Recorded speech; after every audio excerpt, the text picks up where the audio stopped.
اس کے منہ سے نکلنے والا ہر لفظ مجھے کھوکھلا اور جھوٹا لگ رہا تھا۔ میں نے پوری طاقت سے اس کا ہاتھ جھٹکا اور اسے اپنے آپ سے دور دھکیل دیا۔ میں نے اسے خبردار کیا کہ اگر اس نے مجھے چھونے یا مجھے روکنے کی کوشش کی تو میں محلے کے تمام لوگوں کو اکٹھا کر لوں گی اور اس کی وہ فرشتہ صفت تصویر جو اس نے سب کے سامنے بنا رکھی ہے اسے خاک میں ملا دوں گی۔ میری آنکھوں میں اس قدر غصہ اور نفرت تھی کہ وہ مجھ سے ڈر کر پیچھے ہٹ گیا۔ میں نے اپنا قیمتی سامان کا بکس اٹھایا اور بغیر پیچھے مڑے اس گھر کے بیرونی دروازے کی طرف چل پڑی۔ میں نے جب اس گھر کی دہلیز کو پار کیا تو مجھے ایسا لگا جیسے میں کسی بہت بڑے عذاب سے آزاد ہو چکی ہوں۔ باہر کی کھلی اور تازہ ہوا نے میرے تپتے ہوئے چہرے کو چھوا تو مجھے ایک عجیب سا سکون محسوس ہوا۔ میں نے ایک سواری روکی اور اپنے سامان کے ساتھ اس میں بیٹھ کر اپنے والدین کے گھر کی طرف روانہ ہو گئی۔ راستے بھر میں سوچتی رہی کہ انسان کتنی جلدی بدل جاتا ہے اور جس پر ہم سب سے زیادہ اعتبار کرتے ہیں وہی ہمیں سب سے گہرا زخم دے جاتا ہے۔ جب میں اپنے والدین کے گھر پہنچی تو انہیں اچانک اس حالت میں دیکھ کر شدید صدمہ پہنچا۔ میں نے روتے ہوئے انہیں وہ تمام کاغذات دکھائے اور وہ ساری حقیقت بتائی جو میں نے آج ہی جانی تھی۔ میرے والدین بھی اس منافقت اور دھوکے پر خون کے آنسو رو پڑے۔ انہوں نے مجھے گلے لگایا اور مجھے تسلی دی کہ میں نے جو فیصلہ کیا وہ بالکل درست ہے اور وہ ہر قدم پر میرا ساتھ دیں گے۔ اس رات مجھے اپنے گھر کے پرسکون بستر پر سوئی تو مجھے ایسا محسوس ہوا جیسے میرے کندھوں سے کوئی بہت بھاری بوجھ اتر گیا ہو۔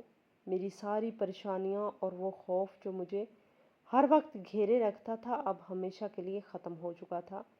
اگلے ہی دن میں نے اپنے والد کے ساتھ جا کر شہر کے ایک قابل قانون دان سے ملاقات کی اور اس کے سامنے تمام ثبوت رکھ دیے۔ اس نے میری بات تسلی سے سنی اور اسی وقت میرے شوہر کے نام علادگی کا نوٹس تیار کروا کر بھیج دیا۔ میں نے فیصلہ کر لیا تھا کہ میں اب اس انسان سے کوئی تعلق نہیں رکھوں گی جس نے میری محبت اور میری وفاداری کو ایک غلیظ سودے کی بھینٹ چڑھا دیا تھا۔ وہ نوٹس ملتے ہی میرے شوہر کے خاندان میں ایک بھونچال آ گیا۔ اس کی وہ ساری عزت اور وہ شرافت کا لبادہ جو اس نے اوڑھ رکھا تھا وہ سب کے سامنے تار تار ہو گیا۔ خاندان کے تمام لوگوں کو جب اس کی اس مکروہ حالت اور کوکھ خریدنے کے اس کام کا پتہ چلا تو سب نے اس سے منہ موڑ لیا اور اس پر ملامت کرنے لگے۔ اس کی طلاق یافتہ بہن کا بھی معاشرے میں رہنا محال ہو گیا اور ان دونوں کی زندگیاں ایک عبرت کا نشان بن گئی۔ دوسری طرف سے میں نے اپنی زندگی کا ایک نیا آغاز کیا۔ میں نے خود کو مضبوط کیا اور یہ طے کیا کہ میں اپنی اس خامی کو اپنی کمزوری نہیں بننے دوں گی۔ میں نے ایک مقامی درسگاہ میں بچوں کو پڑھانے کی نوکری اختیار کر لی اور اپنی زندگی ان معصوم بچوں کی تعلیم اور ان کی محبت کے لیے وقف کر دی۔ میں نے سمجھ لیا تھا کہ ممتا صرف بچے کو جنم دینے کا نام نہیں ہے بلکہ کسی کی پرورش اور کسی کی محبت دینے کا نام بھی ممتا ہی ہے۔